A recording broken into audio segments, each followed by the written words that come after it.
Hi, people. So I've come across a report which I find certainly concerning, but not overly surprising. Um, I want to talk a bit about it now. The press reports are quite long, so I'm not going to read out the whole report, but I'll try and put links to this. Basically, it's about a Chinese woman who has been living in the UK for decades now, and it's emerged that she's a spy. That's it. So I'm going to read a bit of the background of this case and some of my thoughts on the wider issues, if you bear with me. I'm not going to read out the whole thing because there's quite a lot of detail in this, but I think it just reiterates that we cannot trust Beijing. Okay, this is from I think the link is from the Telegraph. I just double check that. Yeah, from the Telegraph. Their headline is Christine Lee, lawyer, mother of two, pillar of the Anglo-Chinese community, and spy, and the reports by Robert Mendick, Lucy Fisher, Martin Evans, and William Francis. So there's a lot of info there, but I'm just going to highlight some of the information here that has led to MI5 telling parliamentarians to stay away from this woman. I mean, this is shocking stuff. It's not, I'd say shocking, but not surprising. Christine Lee, Spyweb, founder of Christine Lee and Co., the law firm, and that law firm, incidentally, it's still online. You can see its website. It looks totally normal. It looks like a professional legal firm. Maybe it is, but it's very likely that it's a front. So it says, founder of Christine Lee and Co. the law firm, with its headquarters in Birmingham, boasts of being the first and only British Chinese law firm to be authorized by the Chinese Ministry of Justice to practice as a foreign law firm in China. Miss Lee is legal advisor to the Chinese embassy in London. Through her law firm, she is alleged to have paid a private security company to provide staff for Xi Jinping, the Chinese president, during an official visit to the UK. Ms. Lee established the British-Chinese Project in 2006. It was launched in the House of Lords, and in 2007, Barry Gardiner, the Labour MP, became its chairman. Its aim is to have achieved greater inclusion and participation of the British Chinese people in the UK political system by 2020. The all-party parliamentary group Chinese in Britain set up in 2011 by Miss Lee with Mr Gardner again as chairman. Its purpose is to promote the integration of the British Chinese into UK society and the representation and participation in the UK democratic process. The Secretariat is the British Chinese Project. Um, I mean, there's a lot of information here, so I'm just trying to pick out some details that I think are quite striking. MI5 has obviously raised the alarm now because they have enough information to go on. I know Ian Duncan Smith has called for her to be deported. I think we should go further. I think if MI5 is issuing these guidelines, they obviously have enough information that she's a security threat. I think she should be arrested and charged with espionage, and give her a fair trial. Let her deny it. If MI5 is feeling confident enough to issue these warnings to parliamentarians to stay away from her, I would say that's something very serious going on in her profile, in her background. Um, and I think she should be arrested. Now, of course, Beijing would have a furious tantrum, and it runs the risk that they will retaliate like they've done with the two Canadians and take one of our citizens hostage. Hostage diplomacy. That's the way Beijing operates. They'll claim that she's innocent. They'll claim that we're picking on her. They'll then arrest one of our citizens. It is a risk, but I don't think that just deporting her is enough. If she has intelligence information, I mean, this is a woman that has close ties to Parliament, right? The seat of power in this country. If she has sufficient information gathered over decades, um, and she's deported, she'll just bring that straight back to Beijing. Now, what's the point of that? So I think if MI5 is issuing these warnings, then it seems to me that there would be enough ground to go on. I don't know what information they have, obviously, but I think there should be an arrest warrant for her before she tries to flee the country. Um, if she's innocent, let her prove it. Let her say so. Um, But this just seems to have all the hallmarks of a fifth columnist in our society. So Miss Lee, according to newspaper reports, told guests this was um, yeah, it doesn't say, it's just this was at a banquet in the Chinese embassy in London where Liu Xiaoming, Chinese ambassador to the UK at the time, criticised Western nations over our views on Hong Kong. Miss Lee, according to newspaper reports, told guests that Western media coverage of the bloody clashes between protesters and riot police in Hong Kong, including allegations of police brutality, had failed to explain the exact true picture. A photograph emerged on Thursday of her in China shaking hands with Xi Jinping, China's all-powerful president, Scourge of the West. In a local Chinese newspaper, she is quoted as saying, "Although I have spent these years in Great Britain, no matter how long the shadow of the tree, the roots forever penetrate the soil. I must be a communicator of China's voice, that the world understand China, help the motherland develop." So my question is, where's her loyalty to Britain? I don't know if she's got British citizenship, but that sounds very much like someone who knows where her loyalty lies. The more I read about this, the more disgusted I am. Um, some more information from the report. Like I say, she was working closely with Mr. Gardner. There's nothing to suggest that he's done anything wrong, incidentally, but he might have been very naive. I mean, this isn't the first time that spies have targeted parliamentarians. The Russians have done it. I remember in 2010, one of the Liberal Democrats, I forget who now, was targeted by Anna Chapman, the Russian spy. Um, but this woman's been everywhere. There's photographs with her with prime ministers, and here's some information on donations she's made. Barry Gardiner, Labour MP, £427,000 between 2015 and 2020. The Central Labour Party, £5,000 in 2016. Brent North Labour Party, Mr Gardiner's local party, £22,500 between 2009 and 2015. Kingston Borough Liberal Democrat Party, Sir Davies local party, £5,000 in 2013, and Andrew Dismore, former Labour MP, £1,200 in 2008. It's interesting, it seems to be opposition parties. Whether that's got any significance or not, I don't know. Um, and apparently, this eponymous Christian Lee and Co. It has its headquarters in Birmingham, but it's also got satellite offices in London, Chinatown, Beijing, Hong Kong, and Guangzhou. So she's got some power. But I just think this case really, really should ring alarm bells to wider problems. I mean, this woman is passing herself off as a pillar of the British Chinese community. Well, she's not even British Chinese. There's no indication she's BBC. Um, I don't know where she was born, but whether she's a mainlander or if she's from Hong Kong. But I think this just reiterates how assertive we have to be. And I think it is very obvious when you look at the sort of language that she uses um, within the framework of these sort of partnerships. It's all about inclusivity and giving a voice to the Chinese people.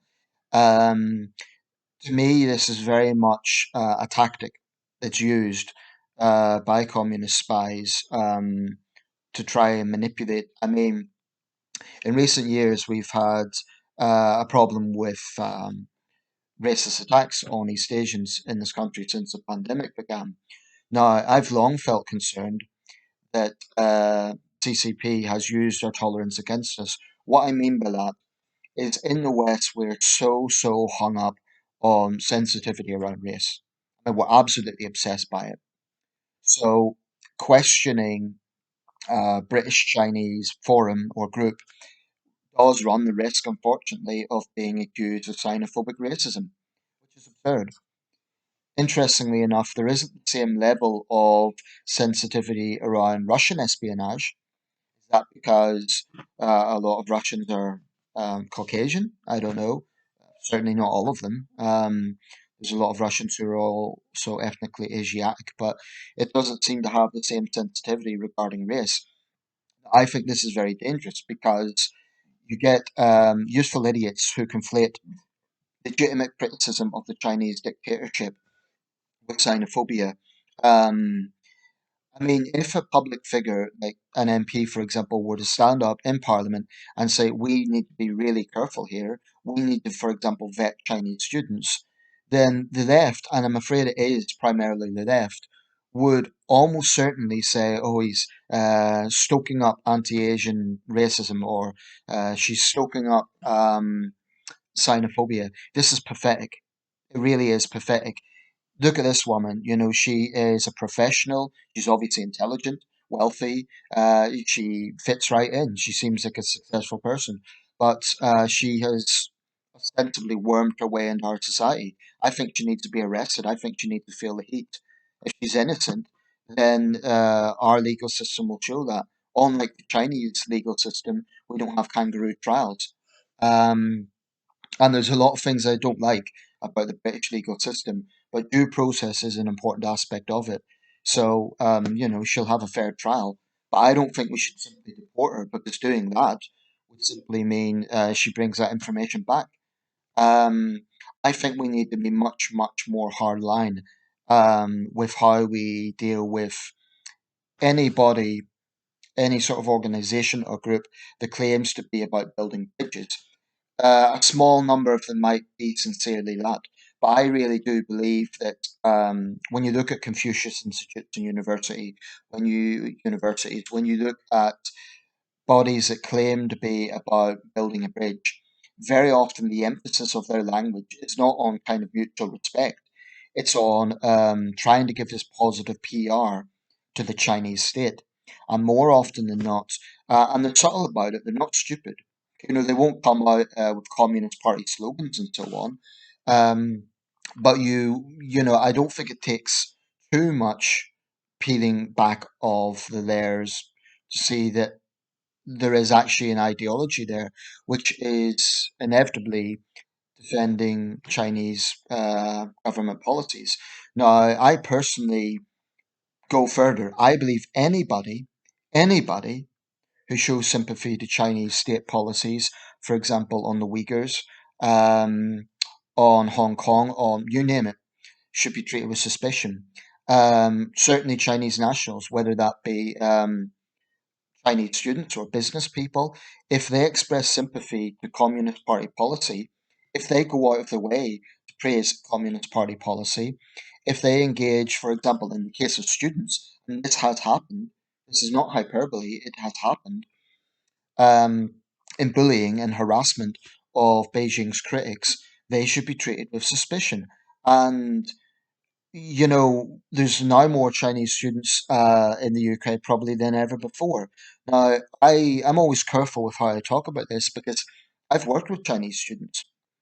I had a job at my local university in the, I think it's defunct now, but it was because it was a seasonal job. But basically, my job involved bringing international students. Most of them were Chinese, but there were Arab students as well, to different places: Edinburgh, Leeds, York, and you know we would show them around. We'd encourage them to practice their English. It was a cultural program.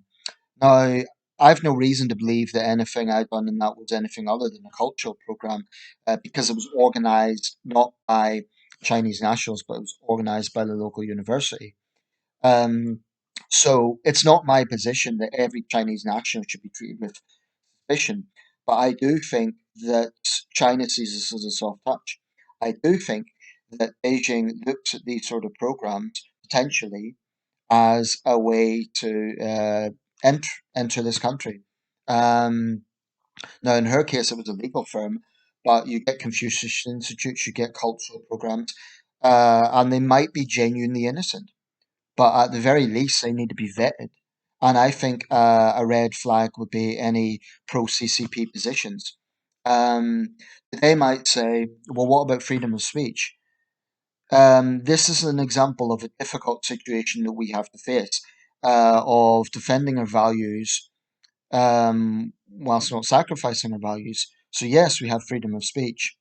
But if someone is taking a pro CCP position, they are advertising the fact that they support Beijing's policies, which inevitably contradict our own ideology. Now, I take the view if someone is in this country to study or to work, um, They need to respect this country.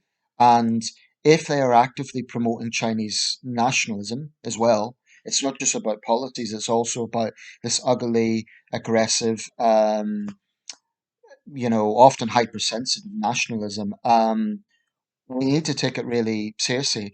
Next one month is the Beijing Winter Olympics. Now, that would be an example to look at. I don't think we're going to see repeats of 2008, thank goodness. We're not going to see a torch relay going through the streets. It probably won't be like that.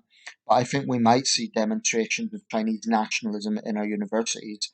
Um, and technically, we can't legislate against that. However, we need to look at situations like that. We need to scrutinise them. For example, will mainland students use that as an opportunity to harass fellow students? I personally think if you're waving the Chinese flag in this country, that's disrespectful. Because if I went to China, well, I've been twice. I didn't go there and wave the British flag around. It's disrespectful. It's jingoistic, and it's disrespectful. Um, I mean, we wouldn't even expect that from countries that we're close to, like the Americans or Canadians. I don't think it's really the same thing, but it's just a basic question of respect. And I think if someone is demonstrating that sort of nationalism, it doesn't necessarily mean they're a spy, but it does point to a way of thinking. Um, and I just think that we need to get much more hard line. Because I think, frankly, we're too tied up in, oh, that will be seen as racist, that will be seen as bigotry. It's pathetic. And it's the same problem with tackling Islamic extremism. Um, we should not be afraid to close down mosques that have evidence of hate preaching taking place. We basically just need to take a much more hard line on these things. China's not our friend. It's just not. I mean, the CCP regime are liars. They lie about everything. The only thing they care about is power. That's it, and that is all. And I think for too damn long we have pandered to their sensitivities.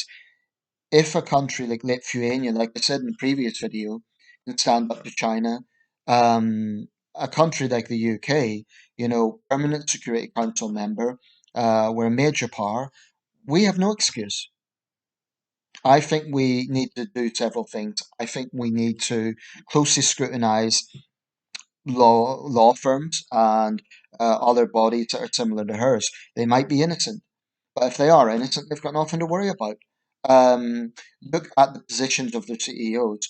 Look at the sort of public statements they've made. Look at the links they have within China, and so on. And some people might say this is McCarthyist or it's paranoid. I don't think it is. I think there's substantial evidence that there is Chinese covert activity going on in this country. And that doesn't necessarily mean there's loads of red spies in our midst. But I do think that what China is doing is looking at us as a soft target. They're using our diversity, they're using our tolerance, our sensitivities around racism, for example. Um, by the way, the American left, their attitude to this, I think, has enabled it. Because in the States, you have some on the Democratic Party and left wing activists, even if someone criticizes the Chinese government very specifically, they're accused of encouraging xenophobic hate. Now, I think Trump was a disaster of a president, but he did make one point. I was watching the presidential debate the other night, which is hard to argue against. When Trump put up a ban from China at the beginning of the pandemic, Joe Biden and the Democrats immediately shouted racism. When Trump was taking a hard line with China, the Democrats were wrong. Okay. Um, in terms of the British Chinese community, again, there'll be many people who are loyal to this country and they have no ties to mainland China. Indeed, many of them of Hong Kong descent will hit the CCP. But I think that in light of this case, we need to be very, very careful with any group or body or organization that claim to be building bridges. I think they need to be scrutinized, i.e., what is the positions of their CEOs? And any doubt whatsoever, I think they should be. I personally like to see them shut down. But it's typical of this country that it takes something like this for alarm bells to ring. It's typical that nothing changes until the last minute. That's a really unfortunate British habit where we just bide our time and we wait and we wait and we wait. We need to be taking a much harder line now. Which is also why it's unfortunate this challenge to the prime minister coming now. I mean, it's entirely his own fault, but again, if there is going to be a leadership contest or something like that, it needs to be done quickly and in a clean way. I'm going to wrap this up. I'll put links to the stories. There's other information I've probably negated to mention in this video, but it angers me. If she is guilty, the arrogance that this woman could just worm her way into our society. The people would say that's the job of spies, but I know where my values lie. My values are with the West, and for her to be doing that, it disgusts me. I want her to face heat. I want her to be arrested, and I want to send out a message. I want this country to send out a message that they can't get their own way. And as for the Chinese embassy, I think that borough, I'm not sure which borough it is, but they should go ahead and rename all the streets around there to Tiananmen Square, Uyghur Avenue, etc. Get under their skin. Because these thugs, these communist thugs, think they can do whatever they want. And it is about damn time the rest of the world does actually know you can't. Um, I think we need to make them uncomfortable in this country. In terms of the embassy, sure, guarantee their safety, because having a violent incident against Chinese embassy would trigger obviously an international incident, but provide that basic security of safety, but make it clear to them that if there's protests against Chinese policies, so long as they're not disrupting the public, then they should be allowed to go ahead. And if they can't get the work done, good. If it gives them a headache, good. If it makes them feel uncomfortable, good. And as for Chinese nationalists in this country, my message to you is you're not in China. Our tolerance will only go so far. It's true that there are some useful idiots who will continue to pander to this mentality, and it's true that there's too many people in a position of power. I think far too many university departments pander to this, but the evidence is clear. It's not paranoid. It's real. And we just need to take a much harder line. This does not mean vilifying all Chinese citizens, but it does mean that this is an exceptional situation. China is not a normal country; it's a rising superpower. Therefore, it does make sense to treat Chinese citizens differently from, say, a Swedish citizen. Um, and to foolish people who say, "Oh, that's racism," they're not paying attention. They're just not paying attention. We don't face an existential threat from the Swedish government. We do face an existential threat from the Chinese government. We have to take it seriously. Um, because in the worst case scenarios, there could be major cyber warfare. Our military could be weakened. There's all sorts of potential that could go on here. And they're very clever about it. They're not going to just say, China's right and the West is wrong. They're not going to be very obvious in how they do it. But I think this is a good example. This case, it's a frustrating example, and it pisses me right off. But if she's still in this country, I hope the police are knocking her door tonight. Um, if she's innocent, then she will be found innocent. She will have her due process. She'll be able to make her case. But I think she has some explaining to do regarding her public statements and regarding exactly what her agenda is. And I don't think she's the only example. Um, as for the Chinese embassy, let them come out with whatever excuse they want. Um, I'm going to wrap this up because honestly, it's depressing. But I think it's important as well to look at these things. Okay, let me know your thoughts.